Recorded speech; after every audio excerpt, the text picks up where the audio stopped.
बिस्मिल्लाहिर्रहमानिर्रहीम हुवा शाफ़ी। एहतलाम का मौसर इलाज। एहतलाम हिलम से है जिसके मानी नींद के हैं। एहतलाम हिलम से है जिसके मानी नींद के हैं। नींद की हालत में कपड़े नापाक हो जाना एहतलाम कहलाता है, जो एक कुदरती फ़ेल है, बीमारी नहीं है। हफ्ता अशरा या कमो बेश अरसा के बाद ऐसा ज़रूर होना चाहिए। इस कुदरती अमल से हरगिज़ कमज़ोरी वाक़ई नहीं होती, सिर्फ हरीस मालजीन ने गलत फहमी फैलाई है। अजाय नुस्खा: मुशक काफूर, 7 पुदीना, 7 अजवाइन, हर एक 10 ग्राम लेकर ड्रापर में डालें, मालूल बन जाएगा।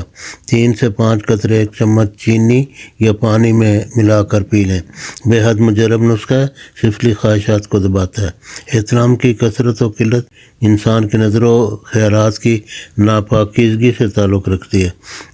इंसान ऐसे नापाक ख्यालात में सो जाए तो ये फिर कसरत से अमल में आता है।